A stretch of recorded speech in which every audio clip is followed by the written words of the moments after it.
Claudia never thought her womb would become a battlefield. She was used to soldiering through cramps, fatigue, and heavy cycles, telling herself it was just part of being a woman.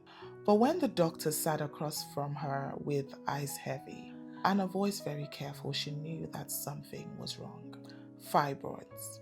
One word, but it landed in her chest like a stone. She nodded politely, but inside her heart whispered, "Why me, Lord?" At night, when the house grew quiet, the questions came louder. Will I be okay? Will this come back? Am I less of a woman because of this? The tears she hid from family found their way to her pillow. The day the surgery was scheduled, fear became her shadow. As she packed her hospital bag, she slipped her Bible in first.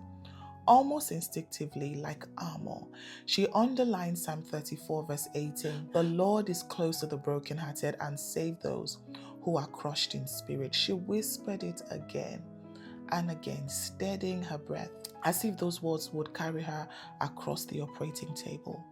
When she woke after surgery, the pain was sharp and stubborn.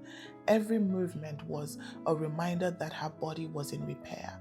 But the deeper ache, the uncertainty, the thought that this might not be the last time. It was in those quiet recovery days that Claudia learned healing wasn't only physical. She began to write. Her journal became a prayer room on paper. Some pages were pure lament. Lord, I am tired of being cut open. Others carried gratitude in small doses. Thank you for waking me up today. Thank you for the friend who called. And some days, she simply drew hearts and wrote, "Still here."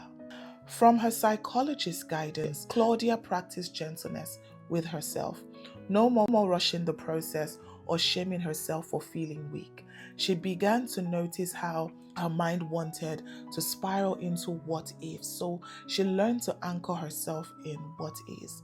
The warm tea in her hands, the laughter of her niece, the verse taped to her wall. And slowly faith and psychology danced together.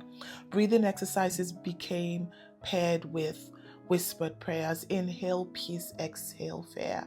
Inhale grace, exhale worry. Affirmations into declarations of faith. I am fearfully and wonderfully made, even in healing, even in scars. Support groups became spaces where testimonies were shared, tears mingled, and courage multiplied. Claudia still had moments of anger. She didn't hide that from God anymore. She laid it bare, just as David did in the Psalms, and she discovered God was not offended by her honesty. In fact, he met her there. Months later, Claudia stood before her mirror. Her scar was visible, but so was her resilience. She realized scars weren't signs of brokenness. They were proof of battles survived, proof that God had carried her through valleys she never thought she would walk.